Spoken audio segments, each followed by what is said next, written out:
नमस्कार दोस्तों, मैं सुमित मिश्रा स्वागत करता हूं एक बार फिर से आप सभी का एमजेटी एजुकेशन में। ईरान ने जवाबी कार्रवाई शुरू कर दी है। ईरान ने 7 देशों पर अटैक किया है मिडल ईस्ट में। ईरान ने पहले भी चेतावनी दी थी कि अगर हम पर अटैक होगा तो जहां जहां भी अमेरिकी एयरबेसेस हैं, जो जो देश उनके मित्र मुल्क हैं, उन सब पर अटैक होगा और होना शुरू भी हो चुका है। चाहे वो यूएई हो, यूएई में तो जो बड़े बड़े शहर हैं, मतलब आप समझो दुबई, अबू धाबी, शारजा, इन सब जगहों पर अटैक हो रहे हैं, जहाँ पर भीड़ भाड़ वाले इलाके हैं, जहाँ पर बहुत सारे इंडियंस भी रहते हैं, बहुत सारे पाकिस्तानी, बहुत सारे बांग्लादेशी, मतलब कि इस इधर की कंट्रीज से भी वहाँ पर बहुत सारे लोग रहते हैं जिनका कोई लेना देना है ही नहीं मिडिल ईस्ट से। वो केवल जॉब के लिए गए हुए हैं, वहाँ पर कमाई के लिए, रोजगार के लिए गए हुए हैं। उन सब पर भी अब खतरा मंडरा रहा है। ईरान ने ऐसा अटैक शुरू कर दिए हैं। इसी बीच एक रॉयटर्स के मुताबिक एक न्यूज़ ये भी आ रही है कि ईरानी रक्षा मंत्री मारे जा चुके हैं। ईरान के रक्षा मंत्री के मारे जाने की खबर रॉयटर्स ने जारी की है। और अब देखिए, वार चल रहा है, वार जोन में बहुत सारी चीज़ें हो सकती है, बहुत सारे फेक अफवाहें भी उड़ती हैं, लेकिन बहुत सारी न्यूज़ एजेंसियां जिनके अथेंटिक सोर्सेज हैं वो क्लेम करती हैं, तो उनके द्वारा क्लेम की गई खबरें मैं आपको यहाँ पर बता रहा हूँ, ठीक है ना। फिलहाल न्यूज़ ये है कि ईरान के रक्षा मंत्री मारे जा चुके हैं। अब ये अघोषित वर्ल्ड वार 3 चल रहा है। देखो, जब भी वर्ल्ड वार होता है तो कोई, जैसे आप सुनते हो वर्ल्ड वार फर्स्ट था तो 1914 से 18 से तक चला, उसके बाद 1939 से 1945 तक सेकंड वर्ल्ड वार चला। तो कोई इसकी घोषणा नहीं की गई थी ऐसा कि जैसे 1939 हुआ तो घोषित कर दिया गया चलो भाई सब लोग मिलकर के युद्ध लड़ते हैं, ऐसा नहीं होता है। छोटे से जगह से लड़ाई शुरू होती है, 2 देश छोटे में लड़ना शुरू करते हैं, फिर धीरे धीरे और भी देश उसमें इन्वॉल्व होने लगते हैं, धीरे धीरे ये पूरा विश्व युद्ध लड़ रहा होता है। कुछ ऐसे ही सिचुएशन यहाँ पर बन चुकी है।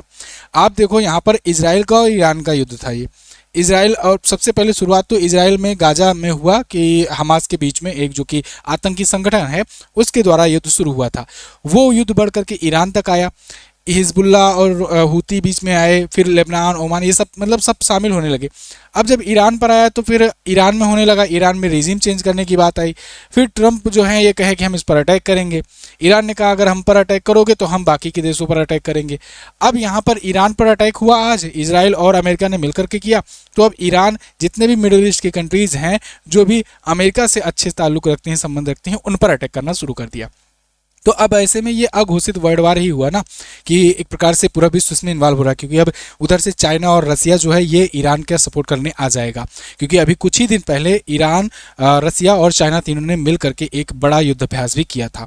तो युद्ध अभ्यास इसीलिए होता है ना कि जब ऐसी सिचुएशन आएगी तो तीनों देश मिल करके कैसे लड़ेंगे।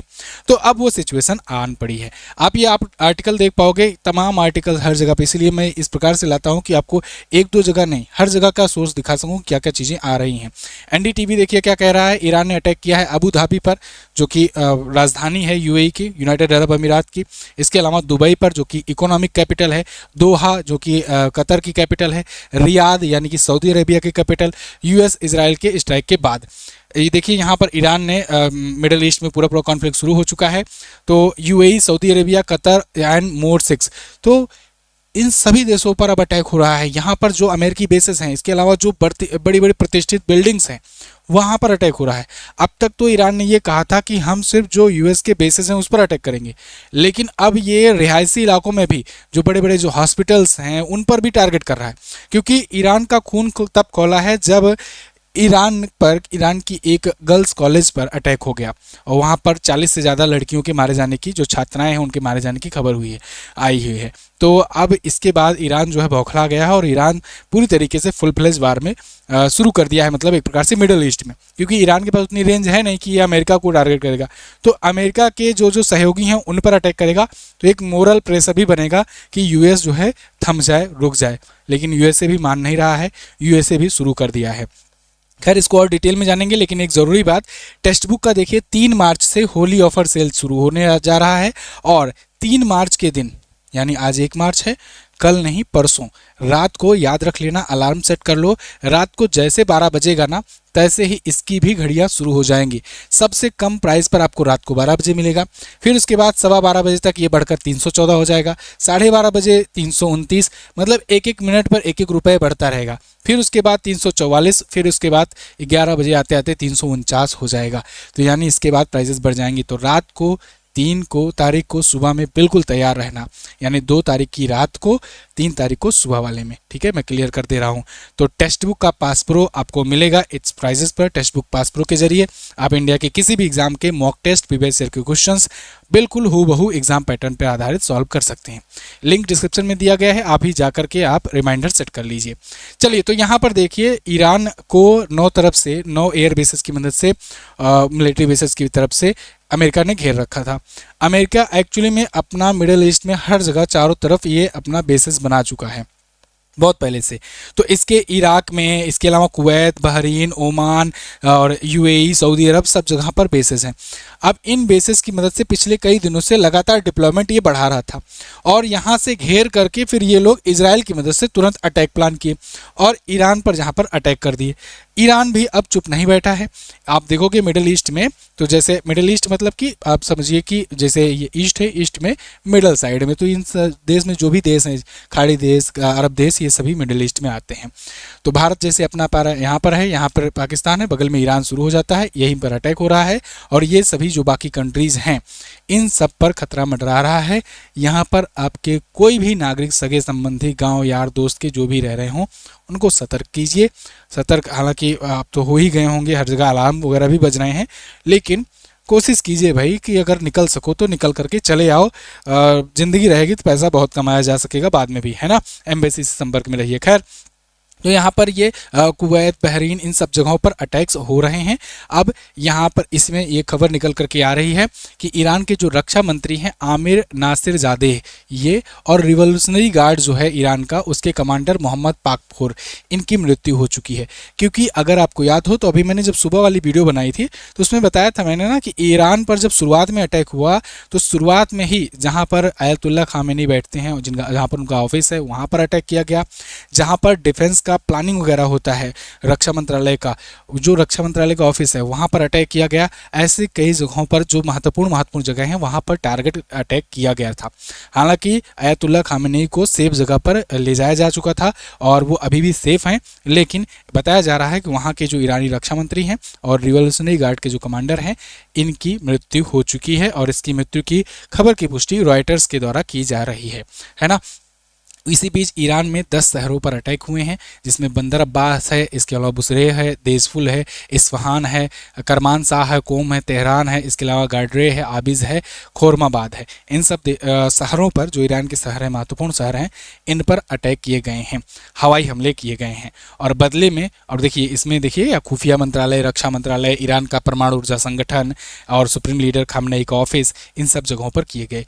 बदले में ईरान ने 400 से ज़्यादा मिसाइलें दागी और फिर शाम होते होते वो और भी बाकी देशों को टारगेट करना शुरू कर चुका था। मतलब कि आप समझिए यूएई में तो वो खास करके टारगेट कर रहा है और खास कर वो ये भी कह रहा है कि यूएई में और सऊदी अरेबिया में और ओमान वगैरह में जो ईरानियन पीपल हैं, उन्होंने उनसे उनके लिए नोटिस जारी करके कहा गया है या तो अपने घरों में रहो या तो मतलब मिनिमाइज कर दो पब्लिक प्लेसेस जाना। और दूसरा चीज़ ये कहा गया है कि जो भी अमेरिका से संबंधित जो भी होटल्स हैं, जो भी स्कूल हैं, जो भी एम्बेसी है, उन सब जगहों पर टारगेट हो सकता है। इसलिए आप अंदर रहिए, सेफ रहिए या कोशिश कीजिए वहाँ से निकल करके आ जाइए ईरान में। मतलब ईरान ने ये साफ कह दिया है कि अमेरिका संबंधित कुछ भी होगा, अगर अमेरिका की कोई कंपनी भी है ना, उस पर भी अटैक किया जा सकता है, जो अगर कंपनियाँ इन जगहों पर हैं, मतलब मिडिल ईस्ट के किसी भी देश में। तो और इसके अलावा अभी यूएन क्या कर रहा है, यूएन से अपील भी की गई थी ईरान के रक्षा मंत्री के द्वारा ही, कि विदेश मंत्री के द्वारा सॉरी, कि आएँ और इंटरवेंशन करें इस पर।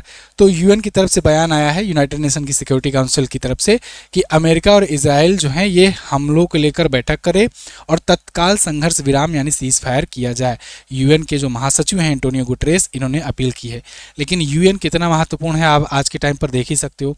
बस ये बुढ़ऊ दादा आते हैं, एंटोनियो गुटेरेस आकर के एक लाइन बोल करके चले जाते हैं कि हाँ हम भी चाहते हैं शांति। इनका कोई अर्थ, कोई अस्तित्व नहीं रह गया है।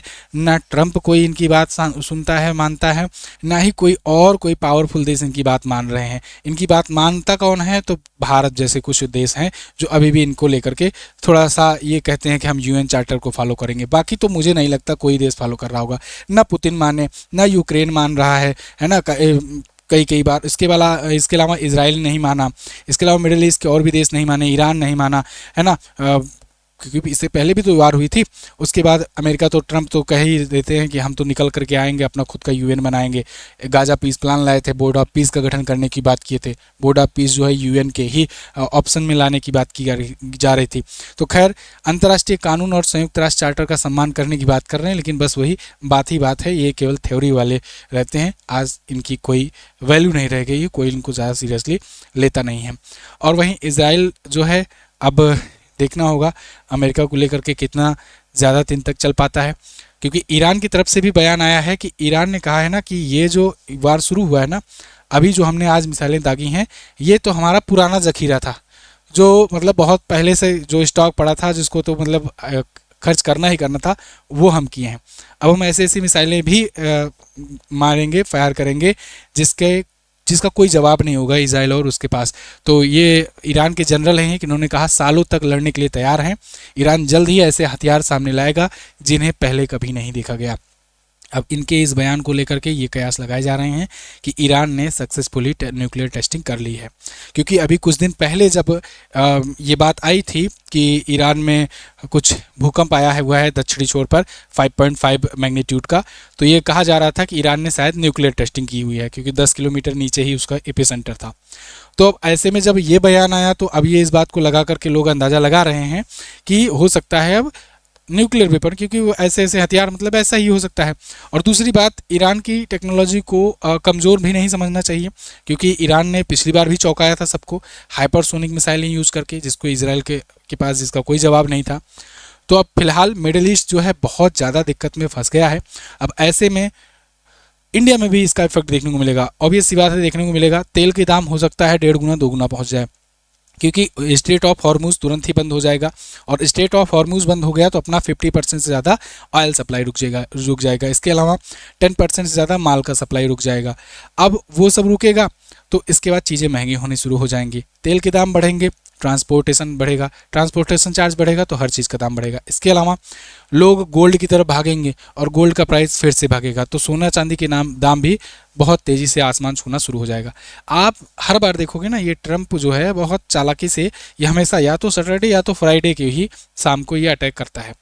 फ्राइडे की रात को या सैटरडे की सुबह में ही ये ऐसा अटैक करता है। कहीं भी कुछ भी करना हो, किसी के खिलाफ कुछ भी ऑपरेशन करना हो, ऐसा क्यों किया जाता है? जिससे उस दिन शेयर मार्केट क्लोज होती है, उस दिन बंद हो, फिर मंडे को जब मार्केट खुले तो मार्केट क्रैश हो जाए। पूरी दुनिया के मार्केट के साथ ही खेलता है, और हर बार ये लगातार बैक टू बैक ऐसा करता जा रहा है।